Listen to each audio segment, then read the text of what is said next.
Eh bien bonjour à tous, je vous retrouve aujourd'hui pour une nouvelle petite vidéo. Ça fait longtemps que je n'ai pas fait de contenu sur ma chaîne. J'ai lézardé, j'ai traîné, j'ai procrastiné, tout ce que vous voulez. Je n'ai aucune excuse, je n'ai juste simplement rien fait. J'ai profité du temps et voilà.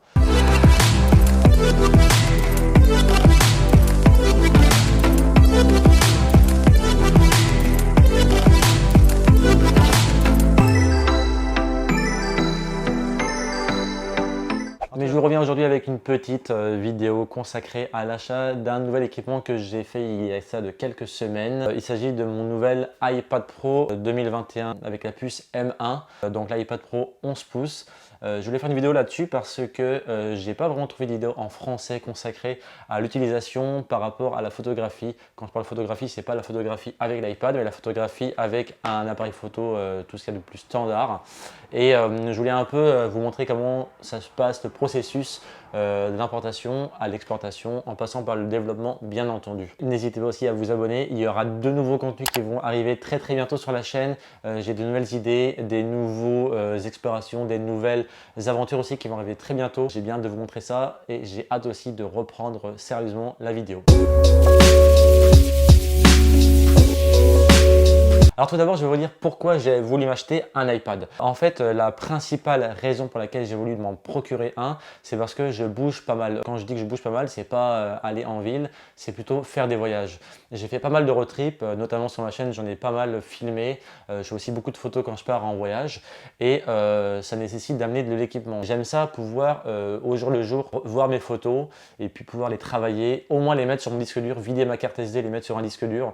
Et pour ce faire, avant, je prenais toujours mon MacBook Pro. De 1, j'avais peur de le perdre, de le briser, de me le faire voler. Je voulais plus en fait prendre ce risque-là. Et c'est la raison première pour laquelle j'ai voulu prendre un iPad Pro, notamment le 11 pouces. Il y a aussi l'encombrement. Mon MacBook Pro est quand même assez lourd, assez gros comparé à un iPad.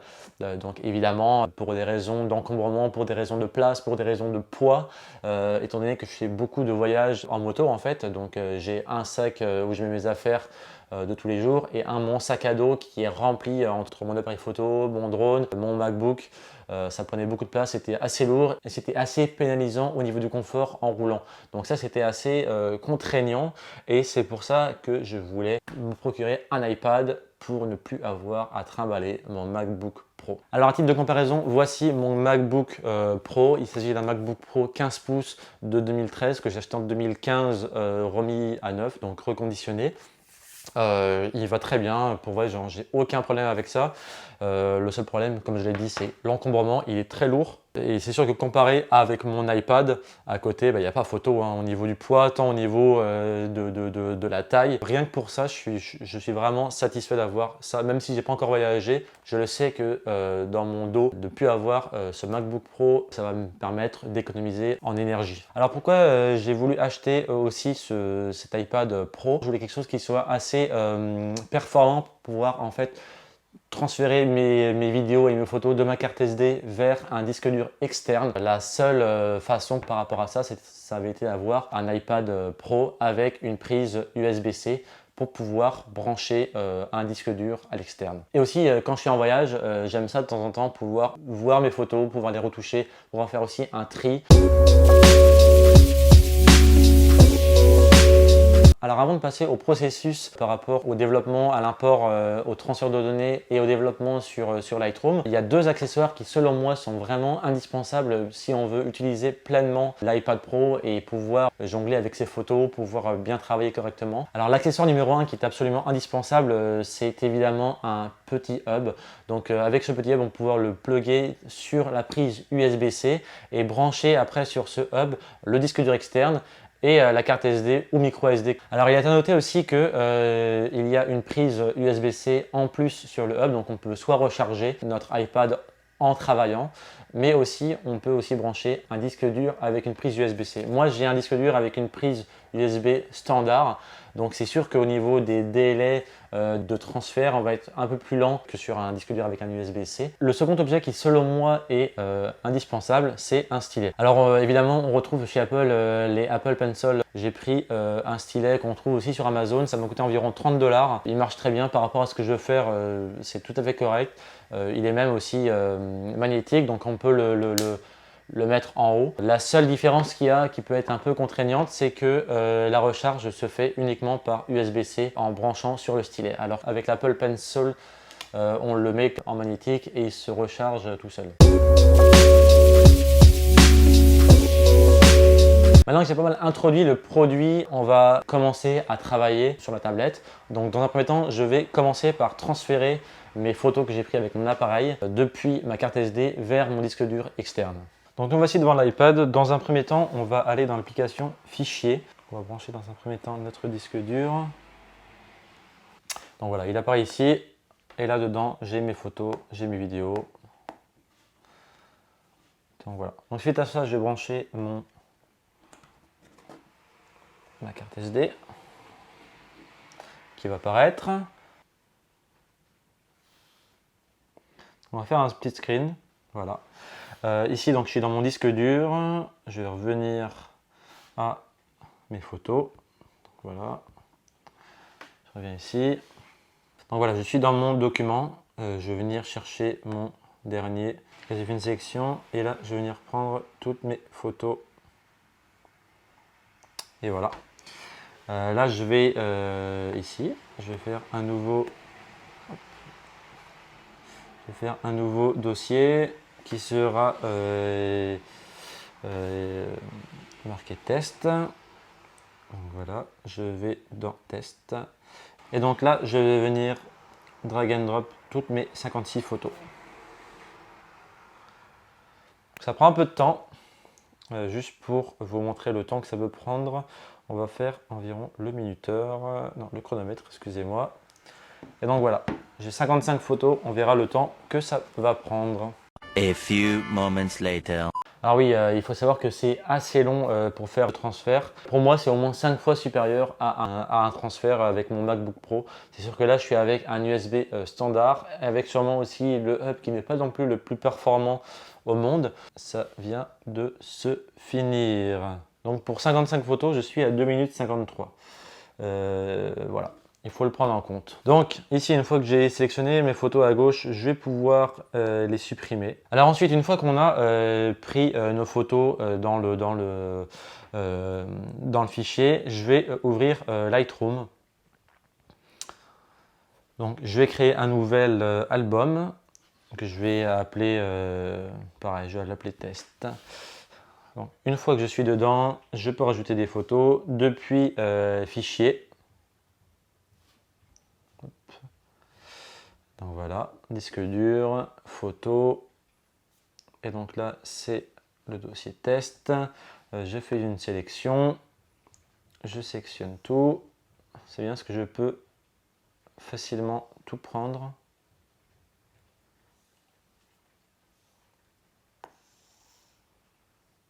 Voilà, je peux prendre jusqu'en bas. Et donc voilà, je fais ouvrir. Et pareil, là aussi, il y a un petit délai avant que ça puisse bien s'importer dans Lightroom. Le désavantage qu'il y a ici, c'est que contrairement à mon MacBook Pro, en tout cas sur PC ou sur Mac, on n'a pas de jauge qui permet de savoir où est-ce qu'on en est rendu au niveau de l'importation. Donc là, en fait, on ne sait pas trop. Au début, moi, quand j'étais novice là-dedans, en fait, ben, je me demandais, c'est pas importé parce que là, on ne voit pas, c'est vide. Et ça prend du temps avant que ça soit dans notre album. Donc au début, moi j'avais importé plusieurs fois. Bon, c'est sûr que ça évite les doublons, mais ça reste qu'au début, tu te demandes qu'est-ce qui se passe. Donc en haut, on voit bien que j'ai mon cloud qui cherche un peu. Et donc voilà, là aussi il faut attendre. Évidemment, comme on était en vacances, on n'est pas pressé. Et c'est magnifique. Tout va bien, ne paniquons pas, on va y arriver.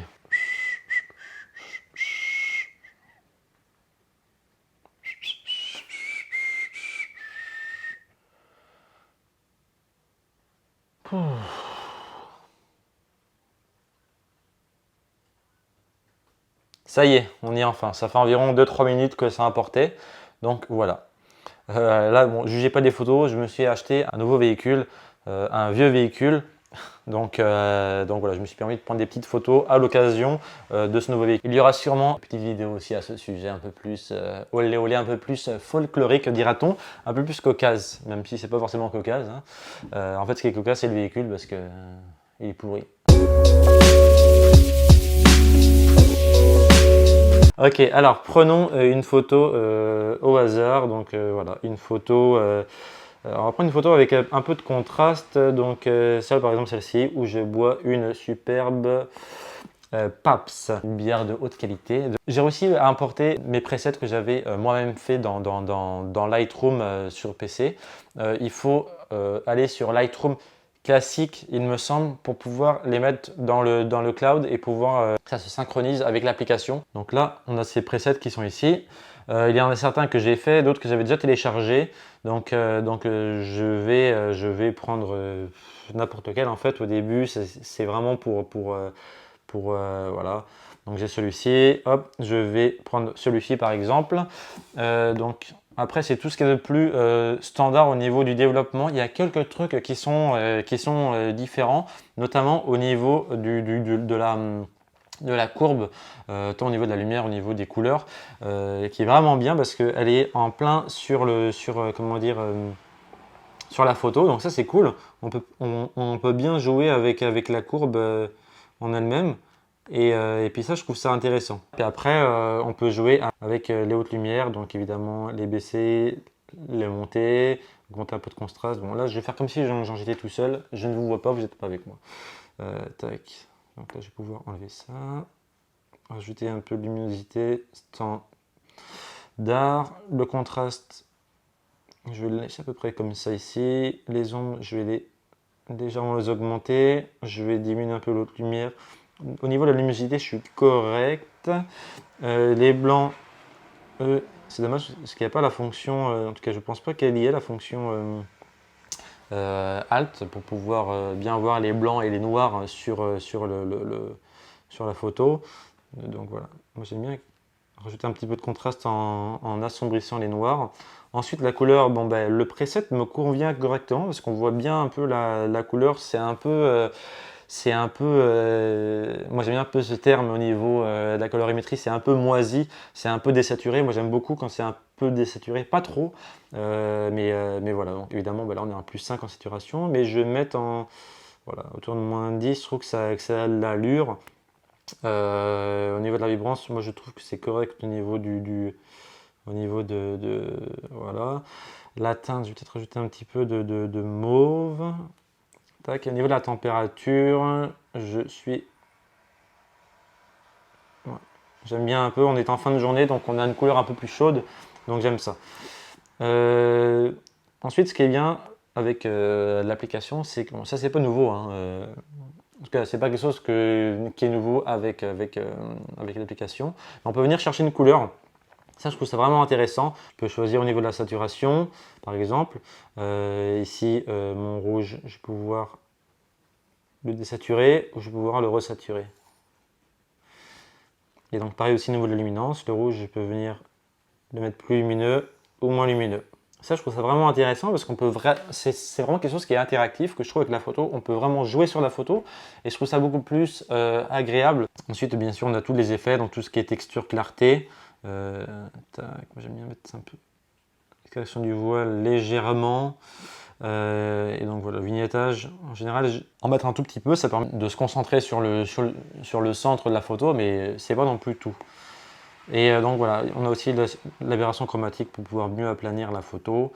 Au niveau des détails, on a tout ce qui est netteté, masquage, réduction du bruit. Et ensuite, on a aussi tout ce qui est les nouveaux outils de masquage. On peut sélectionner le ciel, tout nouveau avec Lightroom, on peut sélectionner le ciel, c'est vraiment cool. Mais ici, je n'ai pas non plus besoin de sélectionner le ciel, étant donné qu'en arrière, j'ai la forêt, donc le ciel n'a peu d'impact là-dessus. Mais je peux reprendre le pinceau, on va pouvoir choisir notre taille, et je vais venir un peu comment dire, me colorier. Donc voilà, tac, tac, mon pinceau peut-être un peu gros au niveau de la taille. Quand je dis que mon pinceau est gros, hein, c'est dans l'application. Parce que je sais qu'il y a des personnes qui vont être un peu... on s'applique à ne pas dépasser. Hein. Sinon, il faut que je retourne... voilà. Après, on peut zoomer un petit peu. On peut venir un peu plus chercher les petits détails. Tac. Voilà, c'est pas trop mal. Et bien sûr, après, tout ce qu'il y a de plus classique. Mettre un peu de... Voilà. Gagner un petit peu. Les ombres, un petit peu les augmenter. L'autre lumière, un petit peu dans le visage, les descendre. Et voilà. Et donc voilà, j'ai une photo qui est à peu près terminée. Si ensuite je veux venir copier ces réglages, je vais pouvoir copier les paramètres. Là, je choisis tout ce que je veux. Je ne veux pas prendre le masquage parce que c'est trop adapté à cette photo-là. Donc là, je vais les copier. Tac. Ensuite, je vais venir prendre la prochaine photo que je veux. Donc par exemple, hop, on va prendre celle-ci. Je vais venir hop, ici, coller les paramètres. Donc là, c'est déjà copié. Seulement, c'est pas non plus idéal vu qu'on est vraiment beaucoup plus lumineux. Donc on va venir baisser un peu d'exposition. Tac. Surtout que j'ai une face absolument dégueulasse. Mais voilà, globalement, la colorimétrie est là. Puis ensuite pour l'export, il n'y a rien de plus, il n'y a rien de très compliqué. Je vais venir prendre les photos que j'ai modifiées. Donc j'ai celle-ci, ensuite je vais partager vers la pellicule ou exporter vers les fichiers. Mais moi, je l'exporte toujours sur mon iPad parce que ce n'est pas des photos qui vont prendre beaucoup de place. Et ça permet aussi après de pouvoir les partager sur les réseaux. Et donc voilà, ça permet d'après de partager la photo à ses amis, à sa famille. Voilà, profiter un peu, régaler tout le monde. C'est incroyable, comme la musique. La musique est incroyable, ça me fait bouger en tabarnak là. Et donc voilà, on a des superbes photos ici et là. Et voilà, c'est magnifique. Voilà une petite conclusion en fait pour clôturer ce sujet. Est-ce que je recommande l'achat d'un iPad Pro? Oui, mais seulement si les besoins sont là. C'est sûr que si c'est juste pour faire du travail à domicile, c'est pas nécessaire d'avoir un iPad. Pas forcément non plus le nouvel iPad, mais si on veut voyager pour pouvoir avoir quelque chose qui soit assez complet et qui peut remplacer temporairement un MacBook Pro, eh bien pour moi c'est pas mal indispensable. Mais voilà, il y a des choses à savoir comme le fait que le transfert entre une clé USB et un disque dur externe ou entre une carte SD et un disque dur externe va prendre beaucoup plus de temps que sur mon MacBook Pro. Donc voilà, j'espère que cette vidéo vous a plu. Si jamais vous avez un iPad, vous hésitez, n'hésitez pas à me poser des questions. J'ai sûrement été très exhaustif sur l'ensemble des sujets à traiter. J'en ai sûrement beaucoup oublié aussi. N'hésitez pas à me dire en commentaire ce que vous en pensez. Si vous avez un iPad, est-ce que vous avez été satisfait ou pas? Est-ce que vous avez eu une mauvaise expérience aussi? Ça me fait plaisir aussi de pouvoir partager avec vous. Donc n'hésitez pas. En attendant, restez connectés. Il y aura d'autres vidéos qui vont venir très prochainement. Il y aura peut-être des petits voyages qui vont arriver d'ici la fin de l'année, des petits sujets, petits croustillants de temps à autre. Donc restez connectés. N'hésitez pas à vous abonner. Ça me fait super plaisir. Ça permet aussi un peu de me donner un peu de motivation. Même si à la base je le fais pour moi. Je vous souhaite une belle journée. J'espère que cette vidéo vous a plu. Restez connectés. On se voit très bientôt. Promis. Ciao!